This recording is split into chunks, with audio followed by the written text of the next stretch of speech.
चेतना का एक आयाम है जो समय के परे जा सकता है। यमराज उसका जीवन लेने आए। मार्कंडेय जो जीवन के तरीके जानता था, उसने बस एक सरल काम किया। कहते हैं कि वो 15 साल के बच्चे की तरह जीता रहा, क्योंकि वो चेतना के उस आयाम के संपर्क में आ गया जिसे हम काल भैरव कहते हैं।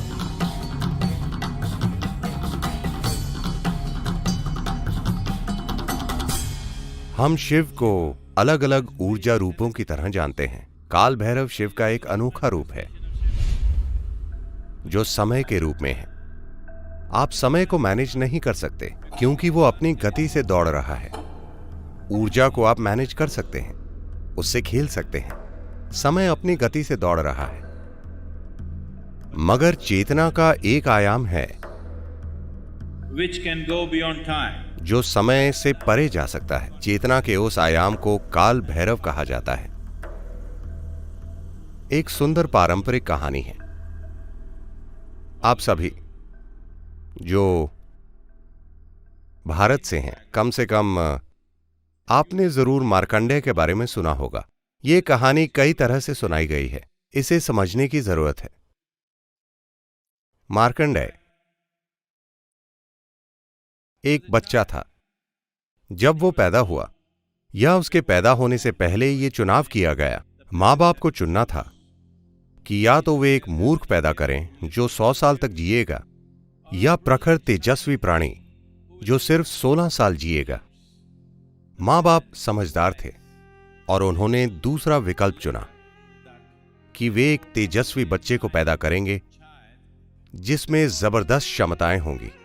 मगर जैसे जैसे दिन और साल बीते, क्योंकि वे एक्सपायरी डेट जानते थे। हर बच्चा जो आप पैदा करते हैं एक्सपायरी डेट के साथ आया है, बस आप एक्सपायरी डेट जानते नहीं, खुद की भी नहीं। मगर अब वे अपने बच्चे की एक्सपायरी डेट जानते थे, तो वे बहुत परेशान हो गए। जैसे जैसे तारीख करीब आने लगी और उन्होंने ये बात बच्चे को बता दी, क्योंकि बच्चा असाधारण बुद्धिमान और ज्ञानी था। और जब वो क्षण आया जब मृत्यु के देवता यम उसका जीवन लेने आए, मार्कंडेय जो जीवन के तरीके जानता था, उसने बस एक सरल काम किया।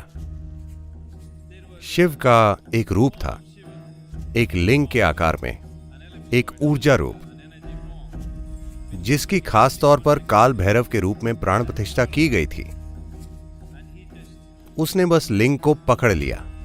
जैसे ही उसने लिंग को पकड़ा, समय रुक गया और मृत्यु उस तक नहीं पहुंच पाई और उसे वहीं पकड़ लिया।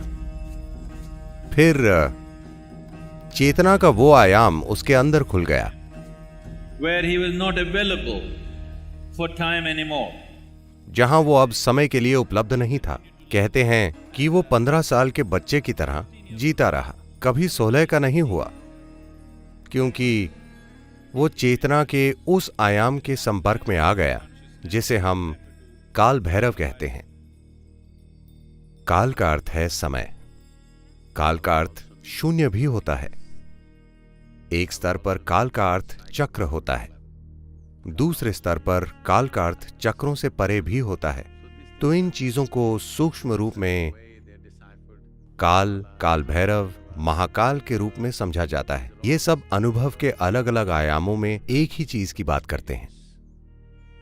अभी समय का हमारा अनुभव सिर्फ प्रकृति के चक्रों के कारण है। जो चीज चक्रों में है हम उसे माप सकते हैं, वो कितनी बार घूमा, उससे हम समय का अंदाजा लगाते हैं। और काल भैरव बस उसका एक प्रतीक बनना है ताकि हम उन तक पहुंच सकें, एक ऊर्जा स्थान बनाते हुए जहां हम उस आयाम तक पहुंच सकें। मेरे ख्याल से तमिल में ये शब्द जैसे इस्तेमाल किया जाता है वो बहुत सही है। जब कोई मरता है वो कहते हैं कालमाइटंगा, मतलब उसका समय खत्म हो गया। ये बहुत सरल और सटीक है। बस यही हुआ, समय खत्म हो गया। वे समझते नहीं कि हम समय के खिलौने की तरह हैं। बस चल रहे हैं। जब बैटरी खत्म हो जाती है, फूक।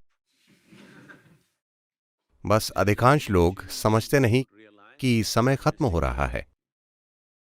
उन्हें लगता है कि वे हमेशा के लिए रहेंगे। नहीं, हम समय के खिलौने हैं। समय अभी हमारे साथ खेल रहा है और वो खत्म हो रहा है। आप कुछ करते हैं, वो खत्म हो जाता है। आप कुछ नहीं करते, तब भी वो खत्म हो जाता है। आप ज्वालामुखी की तरह तीव्रता से जलिए, वो खत्म होगा। आप मंद रहिए, वो खत्म होगा। चाहे आप जो भी कर लें, वो खत्म हो रहा है।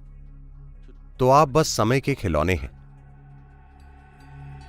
तो काल भैरव उस आयाम तक पहुंचना है ताकि आप समय के स्वामी बन जाएं। अगर आप समय के स्वामी बन जाते हैं, इसका अर्थ है कि आप जीवन और जीवन प्रक्रिया के भी स्वामी बन गए, क्योंकि सारी जीवन की प्रक्रिया समय में निहित है।